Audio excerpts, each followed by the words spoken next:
Buenos días, soy Juan Escric, académico del Departamento de Física de la Universidad de Santiago de Chile, y hoy les voy a hablar de rotación de un cuerpo rígido sobre un eje móvil. Podemos extender nuestro análisis de la dinámica del movimiento rotacional a algunos casos en los que se mueve el eje de rotación. En este caso, vamos a tener que un cuerpo experimenta tanto traslación como rotación en forma combinada, que es un poco lo que observamos en esta imagen derecha, donde hay una vara, ¿cierto? Y esta vara se mueve, se traslada desde la izquierda hacia la derecha, al mismo tiempo que va rotando.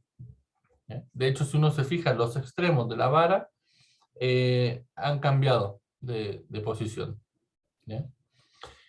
Cada posible movimiento de un cuerpo rígido puede entonces representarse como una combinación de un movimiento de traslación del centro de masa como de rotación alrededor de un eje que pasa por este centro de masa.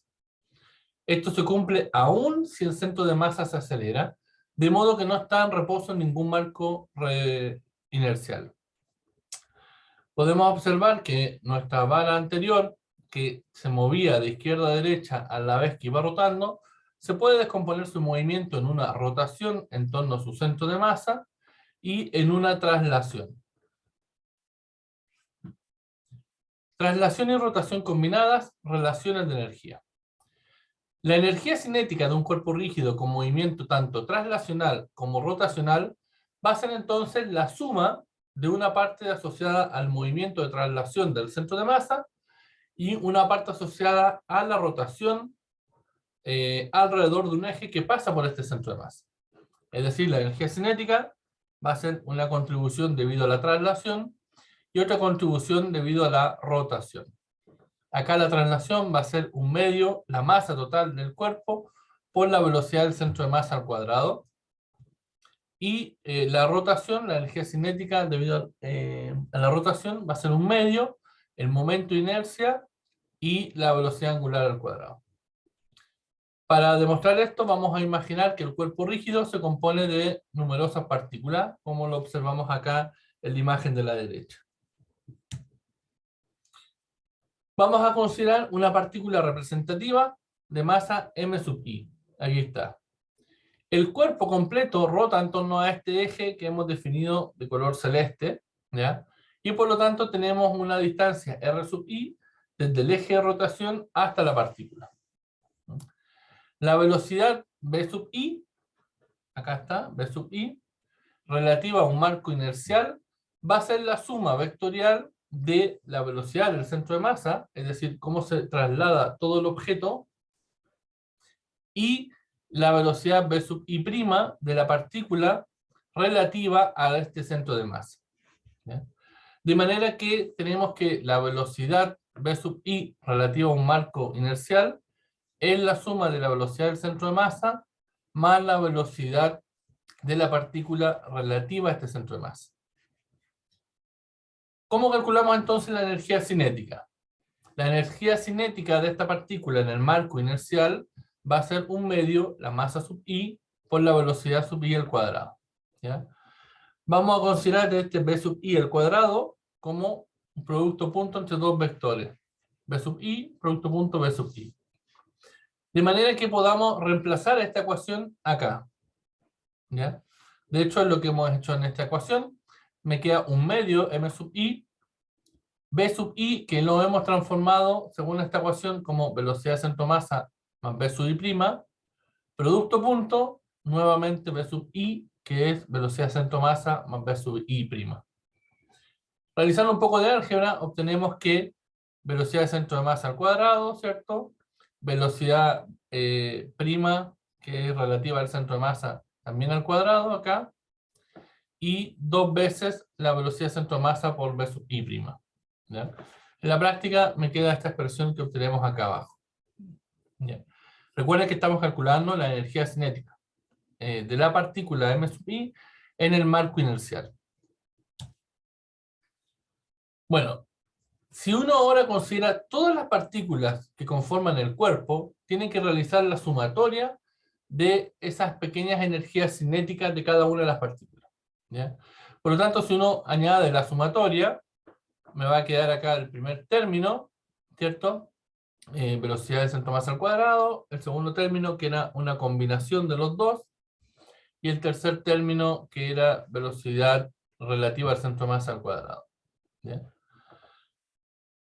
Estos términos yo puedo sacar de la sumatoria, puedo sacar el 1/2 y puedo sacar la velocidad del centro de masa al cuadrado, puesto que no contribuyen dentro de la sumatoria. ¿Ya? La sumatoria es solamente sobre las partículas I. Acá lo mismo, saco la velocidad del centro de masa, ¿ven? Y acá podría sacar el 1/2 si quiero. ¿Okay? En el primer término, m sub i es la masa total. De hecho, vamos aquí a ir definiendo cosas.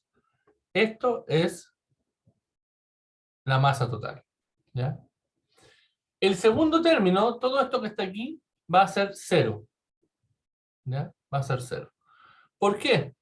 Porque es, en la práctica, la masa total multiplicada por la velocidad del centro de masa, ahí está la velocidad del centro de masa, relativa al centro de masa, por la velocidad relativa al centro de masa.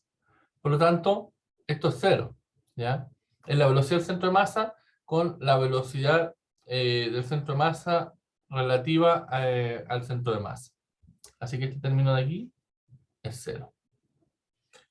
Y el último término, bueno, este último término lo vamos a trabajar un poquito acá, va a ser la suma de las energías cinéticas de las partículas, de cada una de que componen este cuerpo macroscópico, calculada usando sus rapideces, B sub I', recuerden ustedes, con respecto a este centro de masa. ¿Ya? Por lo tanto, esto no es otra cosa más que la energía cinética debido a la rotación. ¿Ya? A la rotación. Así que si se dan cuenta, esto es la masa total, 1/2 de la masa total por la velocidad del centro de masa al cuadrado. Esto es la energía cinética debido a la traslación. Esto es 0. Y esto es la energía cinética debido a la rotación. ¿Ya? Porque tiene que ver con la velocidad respecto al centro de masa. Se puede escribir de esta forma. ¿Ya? ¿Por qué lo podemos escribir de esta forma? Bueno, acá hemos usado la aproximación de que este B sub I lo puedo escribir como R sub I omega ambos al cuadrado. Me queda entonces m sub i por r sub i al cuadrado, y esto no es otra cosa más que el momento de inercia. De ahí sale que este término se transforma en 1/2, el momento de inercia del centro de masa, por la velocidad angular al cuadrado. ¿Ya? De esta forma hemos demostrado la expresión con la que comenzamos, de forma que cualquier movimiento de un objeto rígido puede ser separado en una traslación y en una rotación. Veamos ahora rodamiento sin deslizamiento. Esto es un caso importante de traslación y rotación combinado, es el rodar sin deslizar. La rueda es simétrica, así que su centro de masa obviamente va a estar en su centro geométrico. ¿Ya? Y vamos a visualizar el movimiento en un marco de referencia inercial en el cual la superficie sobre la que rueda va a estar en reposo. ¿Ya? Es decir, el suelo está quieto. Eso es lo que estamos diciendo de alguna manera. El punto de la rueda que toca la superficie, ¿ya? Debe estar instantáneamente en reposo. Esto se debe satisfacer. Porque si no, la rueda resbalaría. ¿Ya? Y dijimos acá que es rodar sin deslizar. Por lo tanto, siempre se tiene que cumplir que el punto de contacto de la rueda con el suelo tiene velocidad 0. Para que la velocidad sea 0, yo puedo descomponer el movimiento de la rueda aquí como una traslación. Todos los puntos de la rueda viajan a una velocidad de centro de masa y una velocidad de rotación, ¿cierto? Y acá en este caso va a variar, por supuesto. En este punto es velocidad de centro de masa, en este punto va a ser menos la velocidad del centro de masa. ¿Por qué va a ser menos la velocidad del centro de masa? Bueno, porque la suma de estas dos contribuciones, de traslación más de rotación, debiera satisfacer que ese punto en contacto con el suelo tiene velocidad 0. Esto es sumamente interesante porque nos lleva a que la velocidad con el suelo es cero, pero por ejemplo, la velocidad del punto más alto de la rueda es 2 veces la velocidad del centro de masa. E incluso posiciones acá, esta que hemos llamado 2 y 4, tienen velocidades que forman un ángulo, ¿cierto?, respecto a la velocidad del centro de masa. Si el radio de la rueda es R, vamos a establecer que esta rueda tiene un radio R, ¿ya? Y su rapidez angular alrededor del centro de masa es omega, como hemos establecido aquí. Entonces, la velocidad se puede escribir como R por omega. Es decir, pasamos de una velocidad lineal a una velocidad angular utilizando el radio de este círculo, ¿ya? Que es el neumático o una rueda.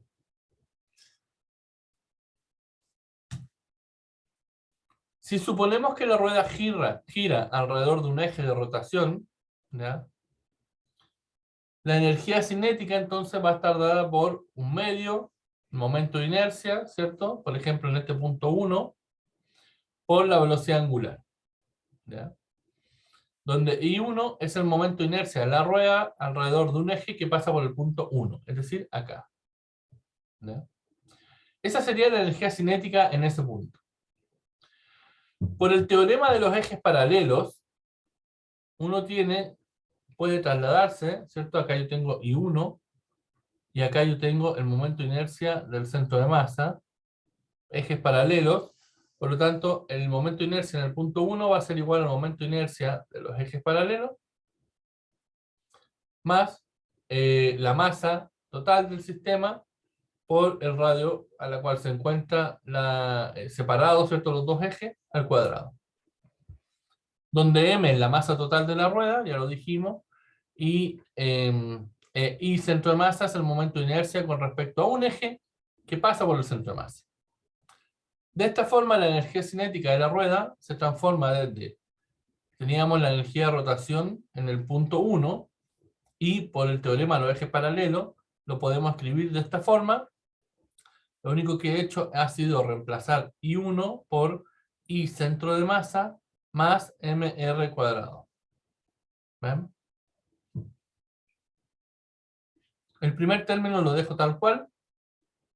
Y el segundo término, recuerdo yo que esto lo puedo transformar en velocidad de centro de masa. Al cuadrado porque están al cuadrado. Por lo tanto, nuevamente, obtengo, ¿cierto?, que para una rueda que no desliza, tiene una componente de la energía cinética de rotación más una de traslación. ¿Ya? Y si un cuerpo rígido cambia de altura al moverse, también debemos considerar la energía potencial gravitacional. ¿Ya? Obviamente, a medida que cambia la altura, ¿cierto?, cambia la energía potencial gravitacional. Pero en cualquier cuerpo extendido de masa m, sea este rígido o no, es la misma que si uno sustituye el cuerpo por una partícula de masa m situada en el centro de masa.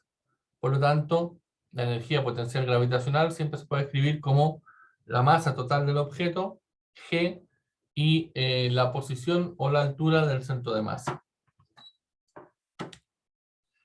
Hay algunos problemas planteados, que la idea es que los traten de resolver, y si no pueden mirar los videos, ¿cierto?, adjuntos. Rapidez de un yo-yo burdo. Se hace un yo-yo burdo enrollando un cordel varias veces alrededor de un cilindro sólido de masa m y radio r. Se sostiene el extremo del cordel fijo mientras se suelta el cilindro desde el reposo. El cordel se desenrolla y, sin resbalar ni estirarse, conforme el cilindro cae y gira. Use consideraciones de energía para calcular la rapidez, velocidad centro-masa, ¿cierto?, del cilindro sólido después de caer una distancia h. ¿Okay? Entonces parte del reposo, por eso velocidad centro-masa y velocidad angular es 0. Y a medida que esto va cayendo, obviamente adquiere velocidad, tanto lineal como velocidad angular. Otro ejemplo es carrera de cuerpo rodante. En la demostración de una conferencia de física, un profesor pone a competir diversos cuerpos rígidos redondos, soltándolos del reposo desde arriba de un plano inclinado. ¿Qué forma debe tener un cuerpo para llegar a la base primero? ¿No? Por lo tanto, aquí hay esferas, esferas sólidas, esferas huecas, cilindros, cilindros huecos, anillos, etc. Y la idea es cuál objeto va a llegar abajo. Y eso tiene que ver, son objetos que no resbalan, por lo tanto simplemente ruedan, así que debe ser función del momento de inercia. ¿Ya? Traten de resolverlo y si no, pueden mirar el video asociado. Traslación y rotación combinadas. Vamos a estudiar entonces ahora la dinámica. ¿Ok? ¿Por qué se produce esto? Para un cuerpo de masa total m, la aceleración del centro de masa va a ser igual a la de una masa puntual, m, sobre la que actúan todas las fuerzas externas a las que está sujeto el cuerpo. Por lo tanto, uno puede tomar un objeto complejo, reemplazarlo por un punto en el centro de masa que tiene toda la masa. ¿Ya?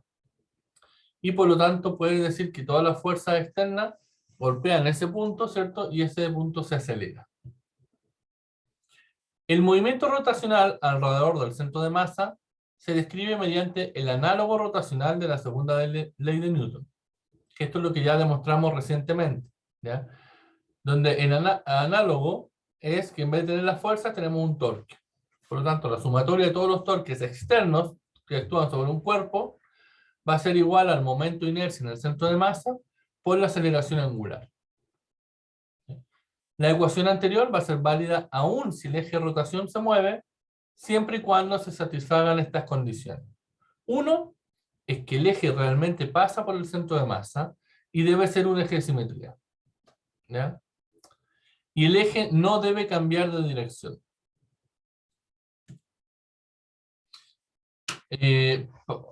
Seguimos con ejemplos, ¿cierto? Para el yo burdo del ejemplo anterior, la idea ahora es calcular la aceleración hacia abajo del cilindro y la tensión en el cordel. Y finalmente la aceleración de una esfera rodante. Tenemos una bola de bolos sólida que rueda sin resbalar por la rampa de retorno junto a la mesa de boliche. La rampa forma un ángulo beta con la horizontal. ¿Qué aceleración tiene la bola y cuál es la magnitud de la fuerza de fricción sobre esta? Trate la bola de billar como una esfera sólida uniforme, despreciando los agujeros. ¿Okay? Entonces, vuelvo a insistir, traten de resolverlos y si no pueden ver los videos asociados. Finalmente vamos a ver el concepto de fricción de rodamiento. En la figura A, que es esta que está aquí, ¿ya? Tenemos una esfera perfectamente rígida que baja rodando una pendiente perfectamente rígida también. La línea de acción de la fuerza normal, acá está, pasa por el centro de la esfera. Así que el torque va a ser cero. Este es el eje de rotación. La fuerza normal pasa por el eje de rotación, por lo tanto no se produce ningún torque. No hay deslizamiento en el punto de contacto, así que la fricción no efectúa trabajo.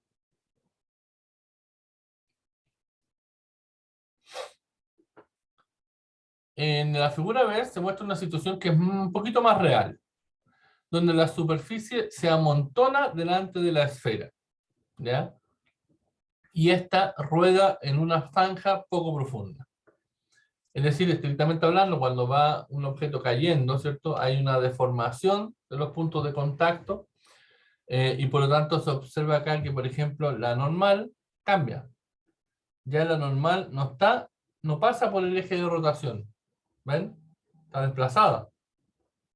Ese desplazamiento significa que la normal produce un torque. Y ese torque lo que hace es frenar la rotación de la esfera.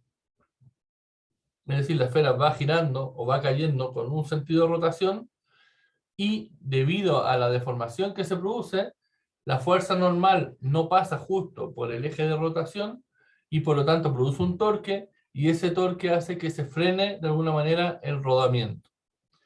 Eso es lo que se conoce como la fricción de rodamiento. ¿Bien? Bueno, debido a estas deformaciones, las fuerzas de contacto sobre la esfera ya no actúan en un solo punto, sino que en un área, concentrándose en el frente de la esfera.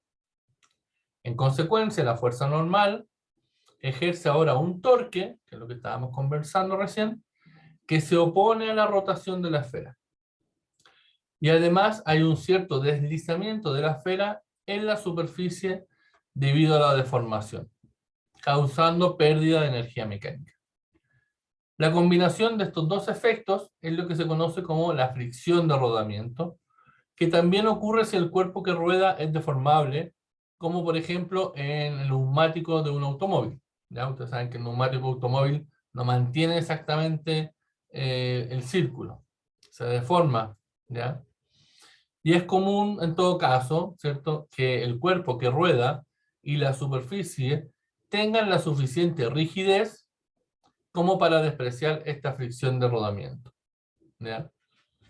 Ustedes comprenderán que si el neumático está más desinflado, va a haber una mayor fricción de rodamiento. ¿Ok? Bueno, eso ha sido todo. Espero que hayan disfrutado de la clase y nos vemos en un próximo video.